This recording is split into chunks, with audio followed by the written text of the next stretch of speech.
Hi everyone, welcome back to Lifting the Lamp. I'm Frater Eleftheria, and tonight I want to talk about a concept which is quite popular in Western esotericism today. That is the concept of the old aeon and the new aeon. The idea that we have recently exited or are exiting an old aeon, representing old forms of spiritual development or spiritual practice, and we're entering a new aeon that revolutionizes our understanding of spirituality and our relationship to the divine.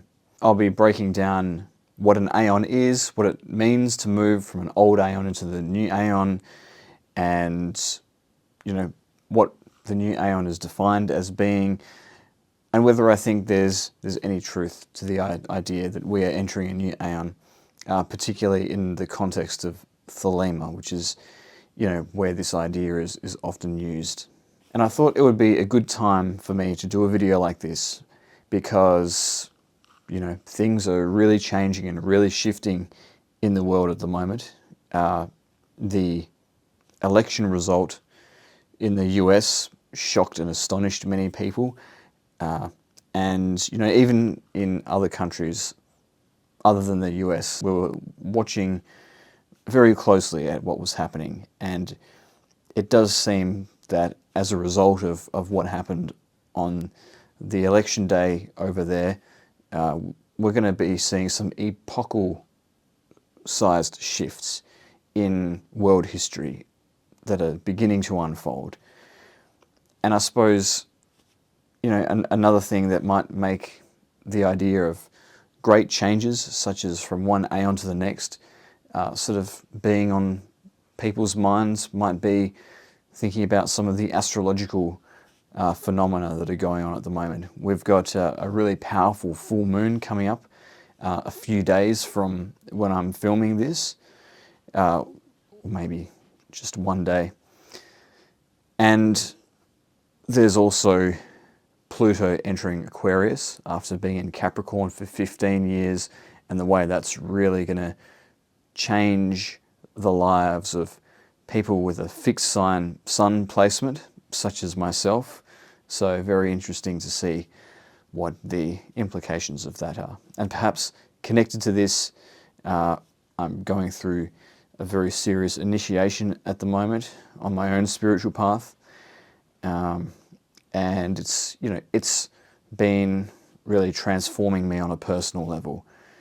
And in fact, it's kind of hard for me to take many things seriously that I did before in this period, simply because my perception of what is real is really being challenged, and it's hard to be invested in some of the things that I was before. And so it's okay. I'm fine, and I'm not going crazy, I promise, but I'm not myself at the moment. So that's an interesting thing that I'm going through at the moment. And so, naturally I've been thinking about great changes and with everything else that's going on in the world and in the cosmos. So I wanted to do this video on the new aeon. So, there are a lot of spiritual traditions that talk about different great ages of the human race. You had the ancient Greeks talking about the gold, silver, bronze, and iron ages, not to be confused with the archaeological ages, but periods in human history where, just like different metals have different value, human beings have a different level of spiritual development. The golden age is a term that everybody understands even today. And you have, similarly, in the Indian religions, the idea of the great yugas. These span tens of thousands of years, if not hundreds of thousands of years.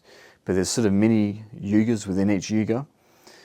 And there's a common understanding that we're currently in the Kali Yuga, which is kind of where we reach our lowest point in this spiritual evolutionary cycle, and we'll eventually make our way back up again. And then, of course, there's astrological ages, the precession of the equinoxes. I did a whole talk at the Theosophical Society some time ago on this very topic.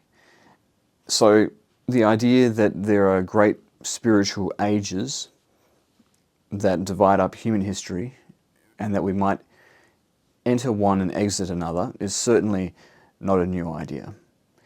In fact, we even find it in some forms of Christianity, particularly with dispensationalism within certain forms of Christianity, and the way that history in the Bible can be divided up into sets of 1,000 years, such as, from Adam to Noah, or Noah to Abraham, or, Abraham to David, David to Jesus, etc.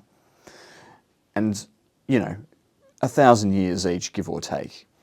Joaquin of Fiore was another great mystic who divided the world into ages from a Christian perspective in medieval times. So it's not a new idea, this idea of successive ages of humanity in a spiritual kind of a sense. And Thelema is another spiritual philosophy that has taken this idea of the ages and put its own spin on it, specifically talking about ages in terms of aeons. We usually talk about 3 different aeons. There's 2 that are in the past and 1 that is in the very recent present, has very recently come to fruition. And that is the Aeon of Isis, followed by the Aeon of Osiris, followed by the Aeon of Horus. This is, of course, the Holy Family within Egyptian mythology. And each one of those gods presides over one of the aeons and represents something different.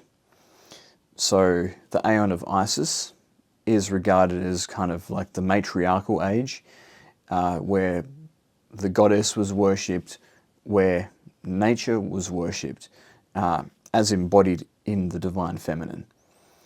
This is your kind of pre-agricultural societies, your societies that existed very close to nature. And that's followed by the Aeon of Osiris, the rise of what would typically be termed advanced civilizations, agricultural societies, and then the development of cities where there's much more of a focus on the father deity, and there were more male-dominated institutions that came about because of that. And it was really about dogma and, very strict rules that people were expected to obey. And because Osiris is the patron of this particular aeon, it was seen as being very steeped in the mysteries of death and resurrection, the so-called dying and rising god, linked to the ancient understanding of the sun as having a death and rebirth process that it goes through each day, and also being a god. And there is, of course, a link between these ancient solar cults and the emergence of Christianity and the story of Christ, which is something that Thelema maintains as well. And Osiris is, of course, a dying and rising god as well. And so there's this idea of perhaps self-sacrifice, sacrifice to a higher cause, in obedience to God. And the assumption in Thelema is that the Aeon of Osiris was very restrictive because of that dogmatism, because of that strict moral code and the kind of expectation of obedience to a higher power. And then there is the Aeon of Horus, which is said to have begun in 1904, when Crowley received the Book of the Law. And this is the Aeon of the child, the crowned and conquering child of Isis and Osiris, the one who represents spiritual independence, perhaps spiritual maturity of humanity that allows that spiritual independence to flourish, and is seen as rebelling against the old religious forms. And there is a strong emphasis on individual will. This is a very forceful deity. Although Horus is a sun god, Horus is considered in Western esotericism as the Egyptian equivalent of Mars, a god of war. And so the Aeon of Horus was seen as one of force and fire, where there would be a lot of conflict in the world and a lot of fighting in the world, as the revolutionary forces of the new Aeon work their way through humanity and humanity's collective psyche. So when I was a Thelemite, I believed very strongly in this kind of schema of the three Aeons. Eventually I came to sort of scrutinize it and find that there were a few kind of problems with this schema. But on the other hand, it can be a very helpful sort of way of, in a very general sense, that the general point that it's trying to make, seeing the way that human spirituality has developed over time. So one big problem with this idea of the Aeons is that it's kind of based upon views of ancient societies that are quite dated now, were probably in vogue quite a bit in the 19th century, but we have sort of evidence now that paints a more complex picture. For one thing, there used to be this idea that pre-agricultural societies were kind of dominated by the worship of the goddess and were matriarchal societies, and that's now been revealed to not be the case. It's a lot more complicated than that. There was a lot more of an emphasis on nature deities, and women definitely were more highly esteemed than they were in something like the medieval church back in those days. But it wasn't as female dominated as those previous theories kind of tended to represent. It was an oversimplification, in other words. There were gods and goddesses, both were revered in their own right. And while there were many and varied different kind of social formations that were different to what came after, to say that it was, the world was ruled by matriarchy is just, again, an oversimplification. That may have been the case in certain societies, certainly not all of them. But this is a theory that has sort of outlasted its use-by date and been kept alive quite a bit, because the radical feminists sort of clung to it as kind of like proof of what the natural order of things really was. But that's kind of why it sort of has remained popular for so long, I suppose.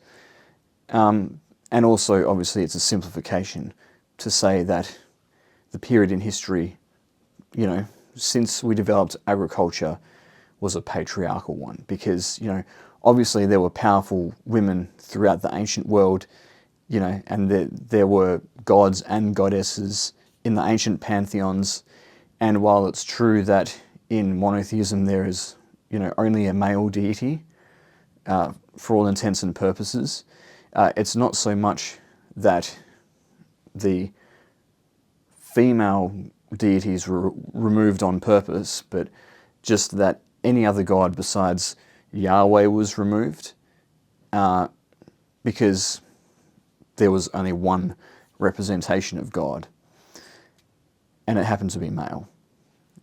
So while it remains true that many of the institutions of agricultural societies tended to be male dominated, it's not as black and white as that. But certainly you could say that those previous societies were more nature oriented, and as you had the formation of cities and things like that, there was much more of an emphasis on codified laws and rules and regulations that people were expected to follow. And as you had a social stratification with advanced civilization, that was kind of reflected in how we saw the divine as well, in terms of, seeing gods as these powerful beings that we had to obey. And all of that made for a lot of really repressive stuff. So while I think that the theory of the ancient matriarchal goddess worship society followed by the patriarchal kind of urban society and agricultural society is too much of an oversimplification. There is a kernel of truth to this kind of development from animism through to polytheism and the way that forms of worship changed over time.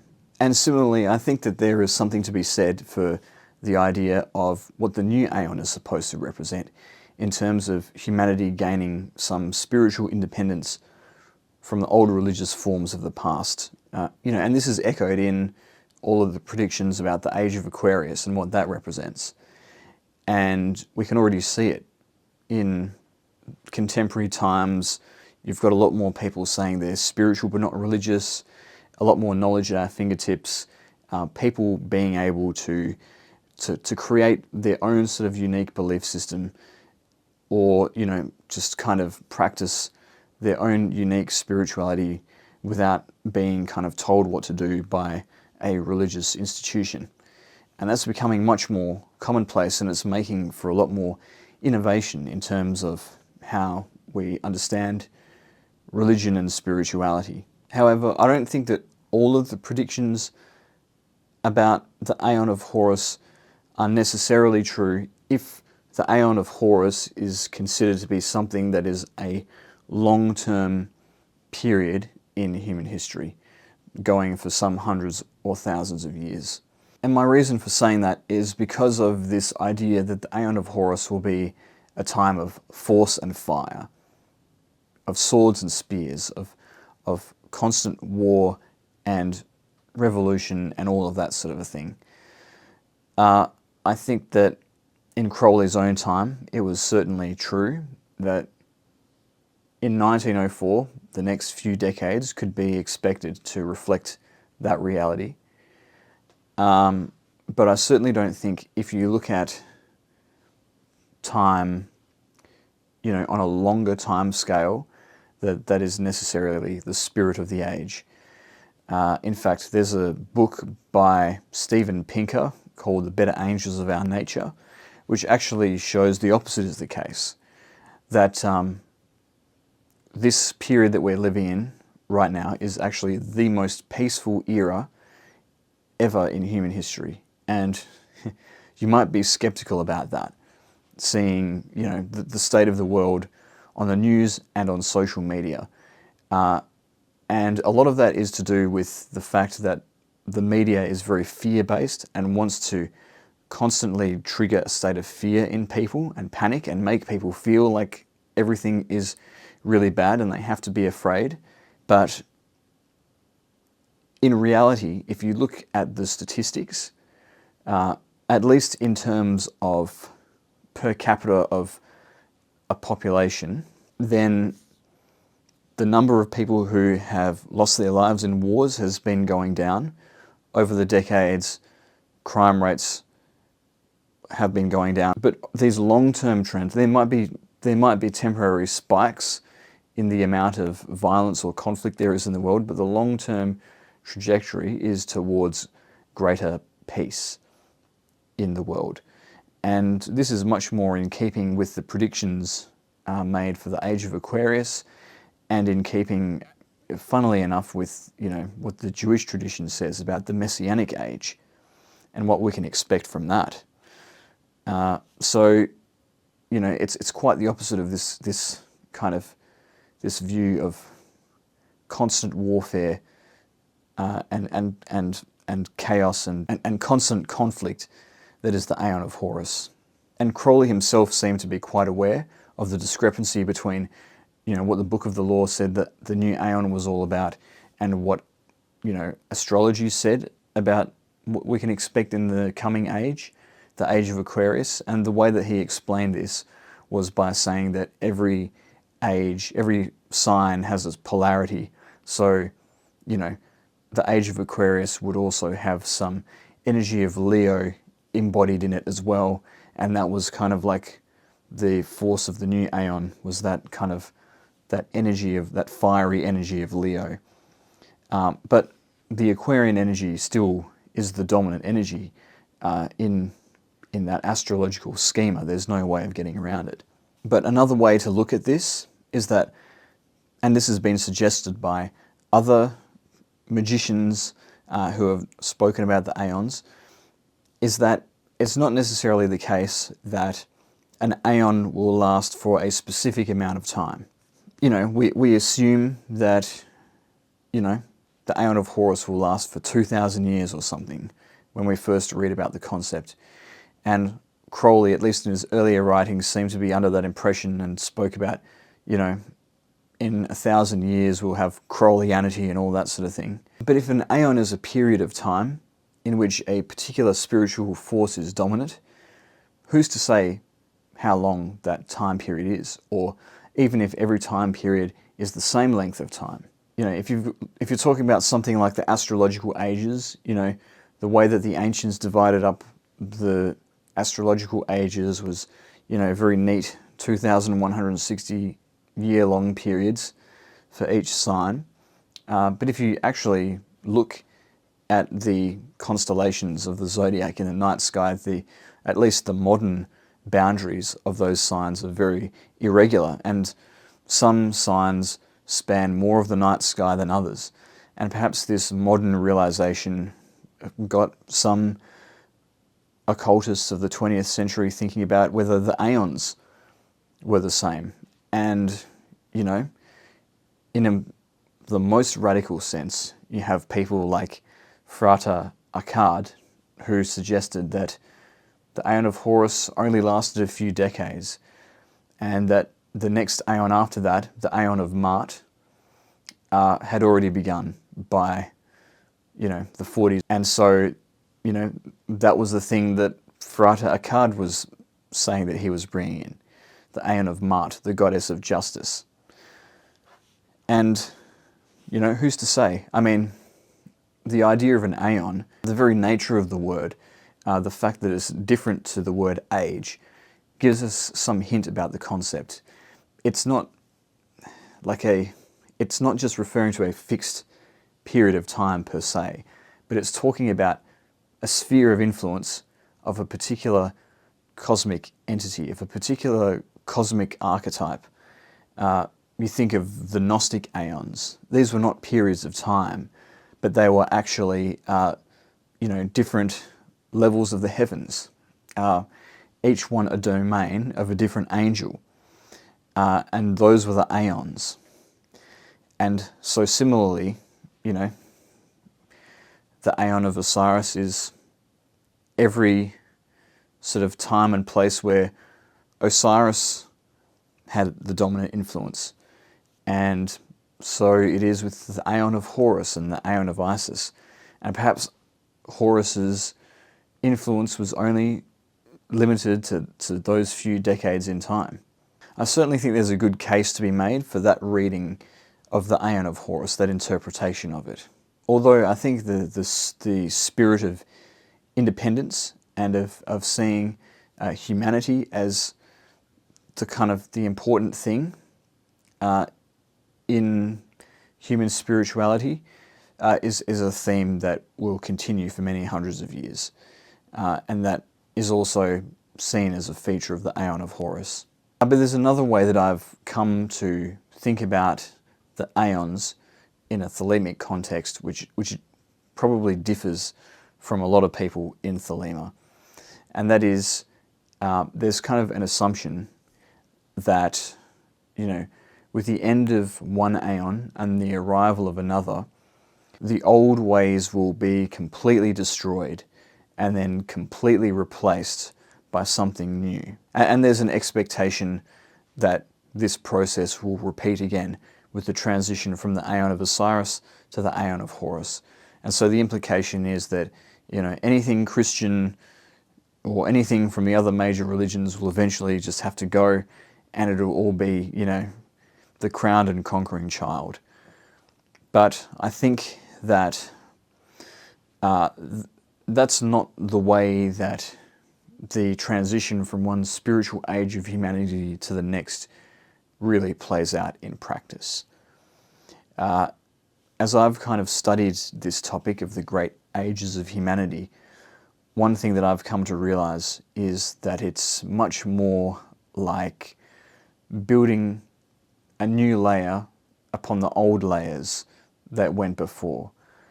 You think about, the way that there's different types of rock within the Earth's crust, different layers of the Earth depending on what, geological era we're in.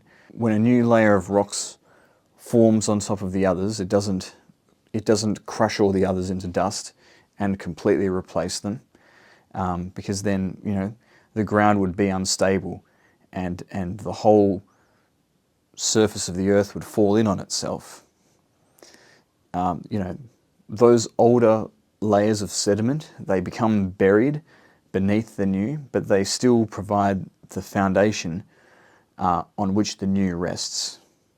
And similarly, you think about when a tree is growing.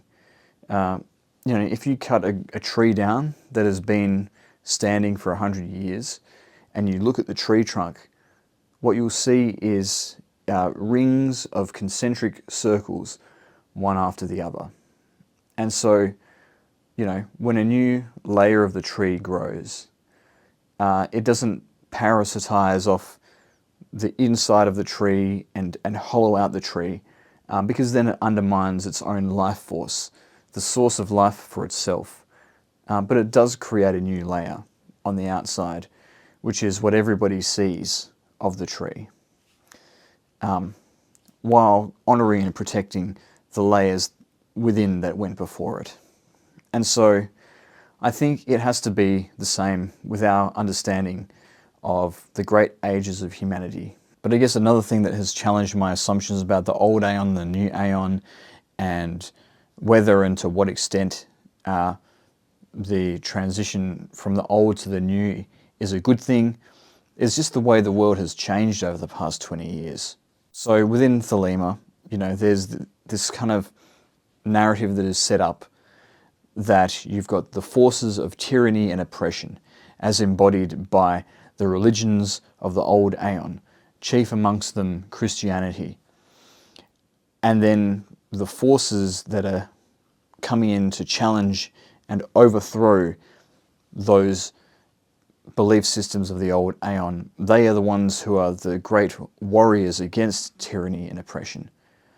And for most of my life, that has indeed seemed to be the way that history is playing itself out. But in the last 10 years, that has really been challenged for me. In fact, oftentimes today, it seems as though the forces of tyranny and oppression are the ones who are the most outspokenly anti-Christian, the ones who are trying to force their views on everybody else in a really totalitarian fashion and deny people their individual liberty, are in fact the most anti-Christian and anti-religious forces in our society. And the ones that are protecting certain freedoms are the ones who come from what would be denigrated by many people as the institutions of the old Aeon.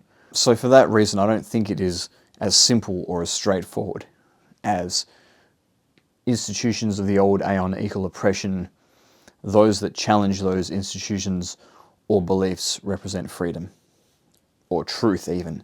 Things are already starting to shift in the world that are challenging those inbuilt assumptions, and roles are already starting to reverse. So I think that the changes that we're going through are more complex than just, one group having all the answers. I think that there will be ways that we have interpreted certain things from our traditions that will need to change. But that's not necessarily to say that everything modern is better. There's going to be a reckoning of all things that we hold dear from every side to come out with whatever the new Aeon or the new age has to offer. And Crowley foresaw this to some extent as well in the kind of one version of the Book of the Law, I think it's it's not the one that I have, but it's got the preface or the foreword, and he talks about, you know, we have to look out for cackling communism as much as, you know, the far right, and all of these are just abortive attempts at bringing about the new Aeon, but the new Aeon is something that is beyond all of them.